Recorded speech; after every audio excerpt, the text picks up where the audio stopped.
Menurut resep dari Nabi kita, tanda orang bahagia itu 4. Jadi kalau saudara ingin bahagia, harus mempunyai 4 perkara ini. Yang pertama, orang bahagia itu kata Nabi, darun wasi'un.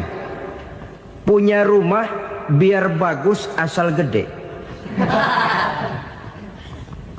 Enak ngaturnya. Daripada sudah punya rumah kecil, adanya di pinggir kali, gubuk, kalau hujan bocor, miring lagi, kiamat. Loh, kalau gitu Islam materialis dong.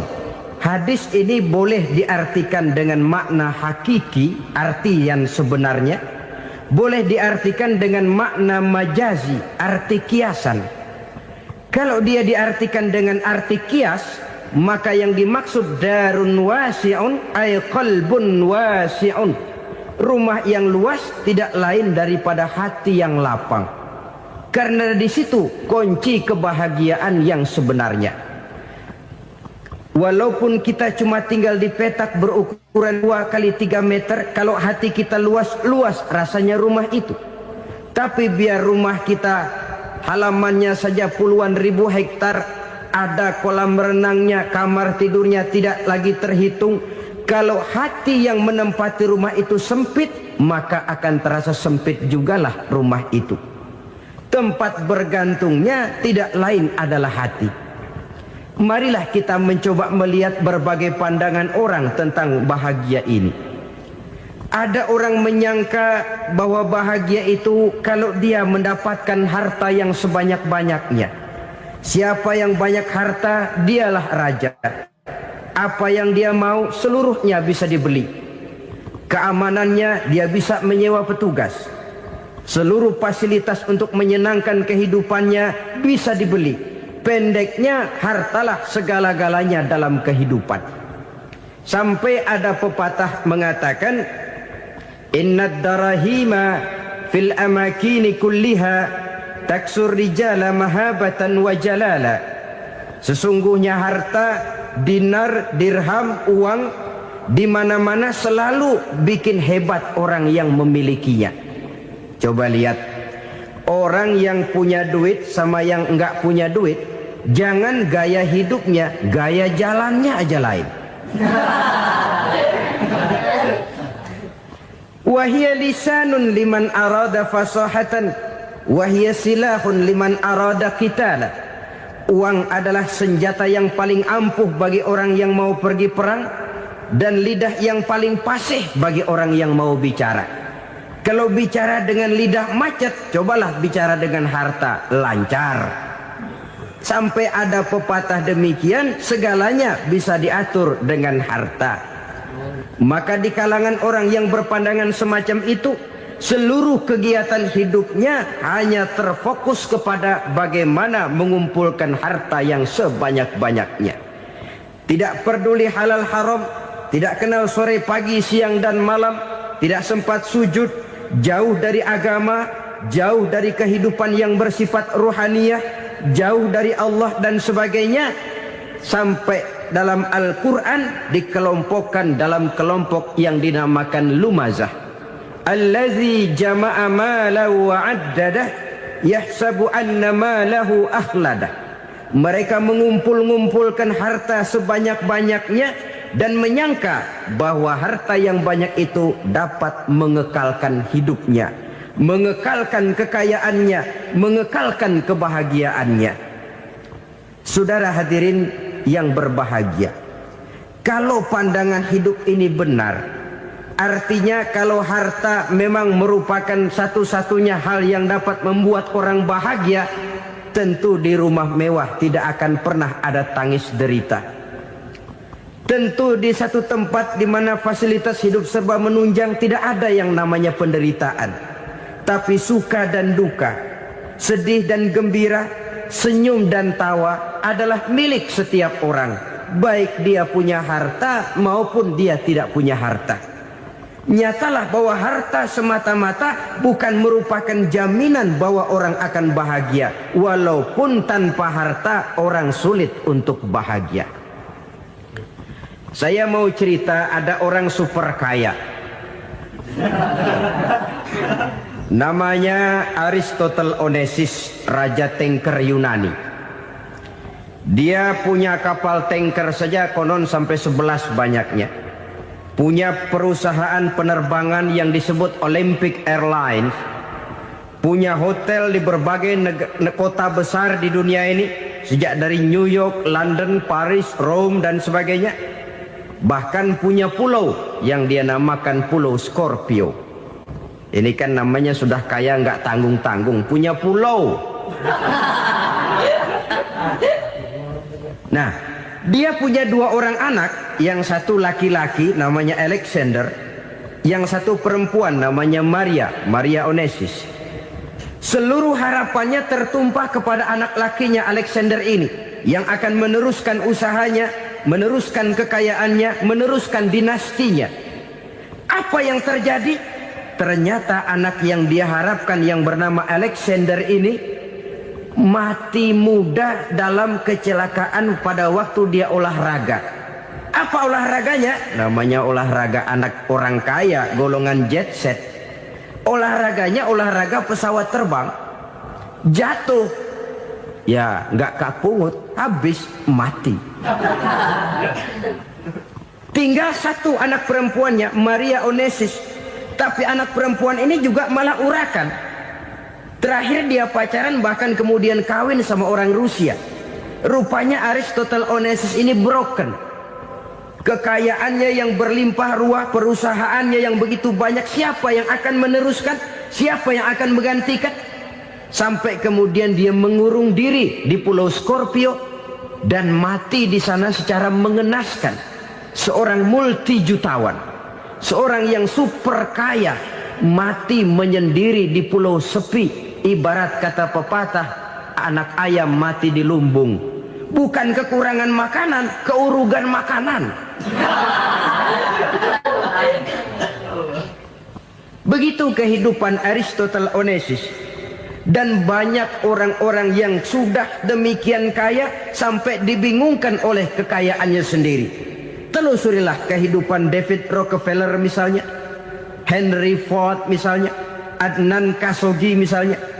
Multi jutawan yang kadang-kadang dibuat keder oleh kekayaannya sendiri. Pantas ketika Imam Ali ditawarkan orang, "Ya Ali, kalau kepadamu disuruh pilih ilmu atau harta, kau pilih mana?" Ya jelas pilih ilmu dong. Kenapa? Pertama, ilmu kalau kita berikan kepada orang lain tambah.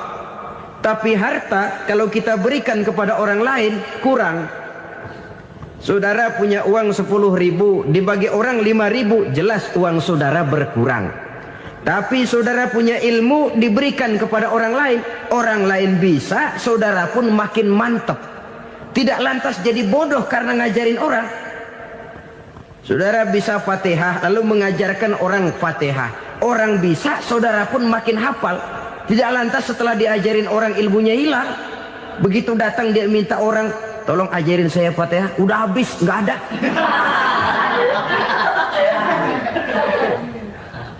Yang kedua kata Imam Ali, ilmu menjaga kita. Kalau harta kita yang harus jaga. Makin banyak ilmu makin terpelihara diri seharusnya. Tetapi makin banyak harta makin bingung kita jaganya. Sampai kadang-kadang kalau perlu seluruh keliling rumah dipasangi alarm. Belum cukup disewakan anjing besar-besar, pasang di depan pintu, awas anjing galak. Masih belum cukup juga cari centeng tukang-tukang kepruk jaga rumah. Masih terasa belum aman, padahal rumahnya dikelilingi tembok besar. Di balik tembok ada pintu-pintunya tebal. Di balik pintu itu terbuka masuk kamar, kamar pun ada pintunya, pintunya pun kuat. Masuk ke dalam kamar ada lemari, lemarinya pun pintunya kuat, dikunci, kuncinya pun kuat. Tapi terhadap seluruhnya yang timbul cuma sekedar was-was saja. Kesimpulannya sekali lagi, tanpa harta orang memang sulit untuk bahagia. Tapi harta semata-mata tidak merupakan jaminan orang akan bahagia. Dengan hati yang luas, itu modal utama untuk mencapai kebahagiaan hidup. Orang yang hatinya luas, saudara-saudara, punya hati yang lapang, melihat kenyataan hidup ini, dia bersyukur senantiasa kepada Allah. Lantas tidak timbul hasud dan iri hatinya. Oleh karena itu jiwanya selalu lapang. Kalau tidak, cupik hati namanya. Dangkal pandangan, tidak senang melihat orang lain dapat nikmat, dan itu sering dijadikan contoh. Kalau orang yang lapang dada, dia lihat tetangganya beli TV baru, dia berkata, alhamdulillah ya, tetangga kita beli TV, mudah-mudahan kita bisa ikut nonton. Lapang dadanya. Tapi orang yang sempit hati, lihat tetangga beli televisi, meriang. Enggak diapa-apain, meriang. Besoknya dengar tetangga beli motor, makin sakit, ke rumah sakit. Lalu di rumah sakit dengar tetangganya beli mobil, mati. Disiksa oleh perasaannya sendiri. Orang kalau hati sudah sempit dalam hidup, kemanapun dia pergi, sempit rasanya medan kehidupannya. Kemudian kita melihat juga ada orang yang menilai bahwa bahagia itu katanya kalau punya kedudukan yang tinggi, pangkat yang agung, wibawa yang besar. Mungkin betul, tapi mungkin juga tidak. Bergantung kepada hati orang yang punya pangkat itu. Sama dengan harta tadi. Harta akan membawa bahagia kalau dia jatuh ke tangan orang yang berhati lapang. Tapi harta akan jadi bencana kalau jatuh ke tangan hati orang yang sempit. Pangkat akan membawa bahaya kalau jatuh di tangan hati orang yang sempit. Lebih dari itu, kenyataan mengajarkan kepada kita bahwa ternyata pangkat dan jabatan tidak selamanya memberikan kebahagiaan dalam kehidupan. Bahkan resikonya kelewat besar. Beberapa bukti kita bisa ambil dari para pemimpin dunia yang menjadi korban lantaran pangkat dan jabatan yang disandangnya. Saudara ingat Presiden Abraham Lincoln dan John Kennedy dari Amerika? Dibunuh orang. Park Chung-hee dari Korea Selatan, Ziaur Rahman dari Bangladesh, Anwar Sadat dari Mesir, terakhir Indira Gandhi dari India, menjadi korban dari pangkat dan jabatan yang disandangnya dari orang-orang yang tidak senang dia memegang jabatan itu. Dia akan mudah mengundang bencana. Sehingga pantas kalau seorang presiden terkemuka Amerika, Harry Truman namanya, dia mengatakan jabatan presiden itu, kata dia, seperti orang nunggang macan, naik macan. Harus kita taiki, kalau enggak dia bakal nerekam kita, ngeri katanya. Adapun orang yang hatinya lapang, kalau dia menerima pangkat dan jabatan, dianggapnya itu satu kesempatan untuk berbuat baik. Tapi orang yang berhati sempit, menerima pangkat dan jabatan, bukan kadang-kadang menerima, malah berusaha setengah mati mencapai dengan segala cara. Kalau perlu jilat atas, jilat atas. Jadi golongan sumuhun dawu. Jadi kelompok kulon nuwun, yes sir, yang kerjanya cuma oke bos. Kalau perlu jilat atas, jilat atas. Kalau perlu injak yang bawah, injak yang bawah. Perlu sikut kiri kanan, sikut kiri kanan. Yang penting pangkat dapat, jabatan dapat. Orang yang semacam ini, kalau sudah mempunyai pangkat dan jabatan, biasanya dia tidak menganggap itu sebagai amanah, tidak menganggap sebagai kesempatan berbuat baik, tapi malah kesempatan untuk memperturutkan hawa nafsunya yang dilatar belakangi oleh kesempitan hatinya tadi. Apalagi kalau orang memperoleh pangkat karena banyak mengeluarkan uang. Seakan-akan pangkat dan jabatan itu sekarang macam proyek, pakai tender. Siapa yang berani bayar segini, naik. Nggak berani, minggir. Padahal logikanya, kalau orang mencapai satu jabatan karena banyak mengeluarkan uang, hampir bisa dipastikan bahwa setelah jabatan itu dia pegang, langkah pertama yang akan dilakukannya ialah berusaha bagaimana uang yang dia keluarkan supaya kembali. Ya paling kurang pulang modal dulu dong. Soal mikirin rakyat soal nanti, tapi ini modal harus pulang. Itu celakanya kalau orang memperoleh pangkat dan jabatan cuma karena banyak mengeluarkan uang. Jarang orang yang mempunyai keyakinan dan pandangan bahwa pangkat dan jabatan merupakan amanah. Jadi sekali lagi, pangkat dan jabatan mungkin saja membawa kebahagiaan kalau jatuh ke tangan orang yang berhati lapang. Tapi bisa jadi bencana kalau dia jatuh ke tangan orang yang mempunyai hati yang sempit. Dan lagi-lagi stresnya hati yang lapang. Lalu sebagian orang, saudara, ada yang berpandangan katanya bahagia itu kalau jadi orang terkenal, mempunyai popularitas, menjadi idola di kalangan remaja, di kalangan orang tua, di segala lapisan masyarakat. Padahal makin populer orang makin terikat dia. Ya kalau macam kita ini kan nggak punya nama, nggak populer, tengah malam buta mau nongkrong di warung Tegal aman. Tapi pangkat, jabatan, kedudukan, popularitas menyebabkan kita diikat dengan berbagai macam peraturan. Cuma mandi sama ke WC saja yang nggak dikawal.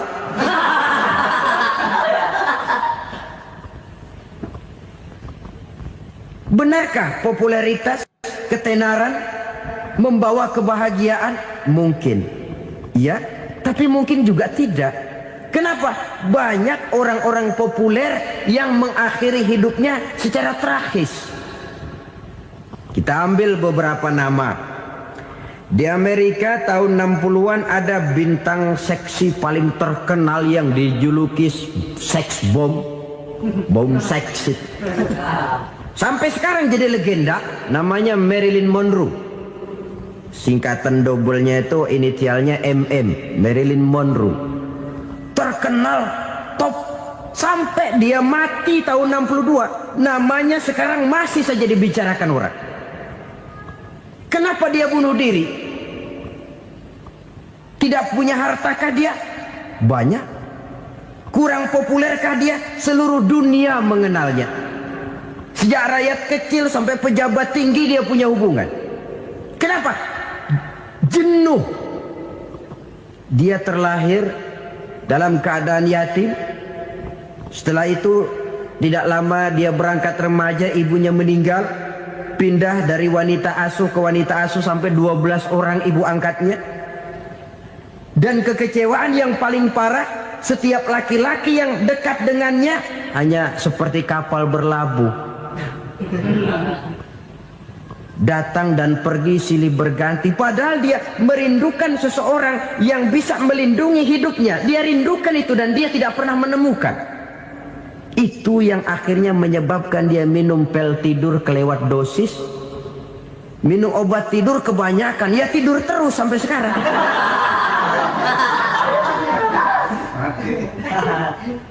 Dia mengakui, saya telah memiliki ketenaran, tapi saya tidak pernah hidup dalam ketenaran itu. Saya pandai main sandiwara, tapi saya ingin hidup dalam alam yang real sebagaimana umumnya orang. Itu yang dia rindukan. Menyusul jejak yang namanya Marilyn Monroe ini, Billie Holiday, saudara kenal tentu. Di rumah sakit dirawat. Dia juga minum obat overdosis, mati lagi. Jimi Hendrix minum obat tidur overdosis kelewat batas, mati lagi.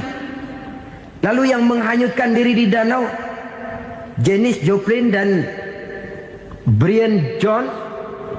Ini orang-orang populer, orang-orang terkemuka yang mengakhiri hidup secara tragis, bukan karena tidak terkenal, mungkin karena sudah saking terkenalnya. Contoh paling belakangan, Bruce Lee.